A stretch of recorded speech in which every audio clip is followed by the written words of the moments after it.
नमस्कार सभी दर्शकों का स्वागत है अपने गीत में सुमन प्रजापति अवधी लोक गीत में।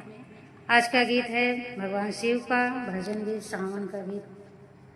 अब सावन आ गया है तो उनका दिन आ गया तो उनका भजन न जाए तो अच्छा नहीं लगता। आइए आप सबको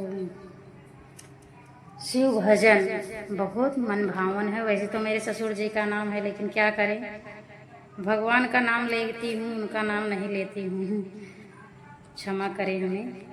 आइए इस गीत में उन्हीं का नाम जाएगा। भांग पी के सूतल बाटे, भांग पी के सूतल बाटे, भोला जी हमार हो जगावे लगी गौ मैया, आचरा ओढ़ाई हो जगावे लगी गौरा मैया। भांग पी के सूतल बाटे, भांग पी के सूतल बाटे, भोला जी हमार हो जगावे लगिन गौरा माई, आचरा ओढ़ाई हो जगावे लगिन गौरा मैया। शिव जी के जगावे आए ब्रह्मा वेद ज्ञानी, शिव के जगावे हमें ब्रह्मा वेद ज्ञानी।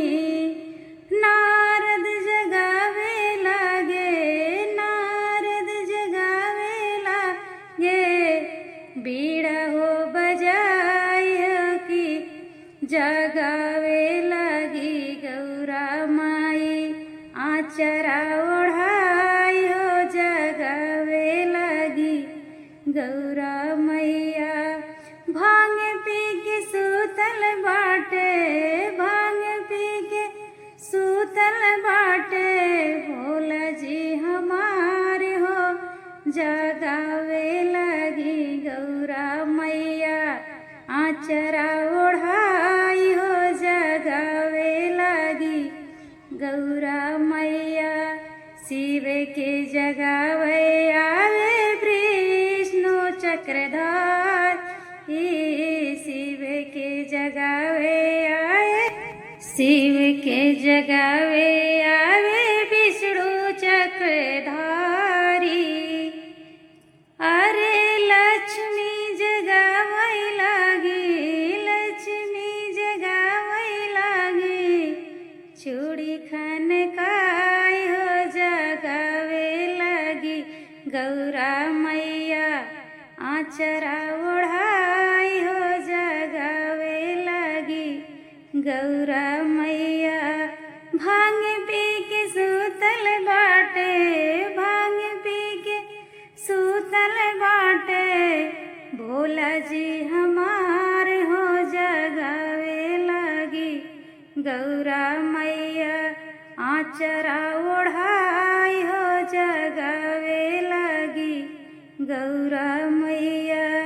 शिव के जगावे आए राम लक्ष्मण हो, शिव के जगावे आवे राम लक्ष्मण जी, राम लक्ष्मण जी हो, राम लक्ष्मण जी। हरे कृष्णा जगावे लागे, कृष्णा जगावे लागे, मुरली बजाए हो कि गौरा माई जगावे लगी, आचरा ओढ़ा मुरली बजाए हो जगावे लगे कृष्णा।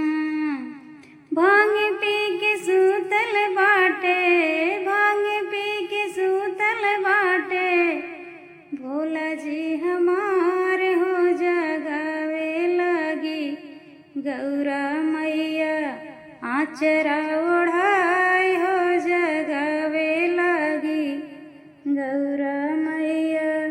भक्त जगावे लागे जलावा चढ़ा के, भक्त जगावे लागे जलावा चढ़ा उड़ाई के, भक्त जगावे लागे जलवा चढ़ा के। अरे पंडित जगावे लागे, पंडित जगावे लागे, भजन सुनायो जगा लगी गौरा माई, आचरा उड़ायो जगावे गी गौरा मैया। हो भांग पी के सूतल बाटे, भांग में इतनी नशा है भगवान ही जान सकते हैं जो लोग पीते हैं। ओ भांग पी के सूतल बाटे, भोला जी हमारे हो जगावे लगे गौरा मैया, आचरा उड़ायो जगावे लगी गौरा मैया। तो आप सबको यह भक्ति सावन गीत आप सबको अच्छा लगा हो तो लाइक सब्सक्राइब जरूर करिए, शेयर करिए, कमेंट में ज़रूर आप लोग बताइए गीत आप सबको कैसा लग रहा है। और नए आ रहे हैं हमारे गीत में तो आप लोग चैनल को सब्सक्राइब करें। सभी को राधे राधे। फिर से मिलते हैं आप सभी को नेक्स्ट वीडियो में।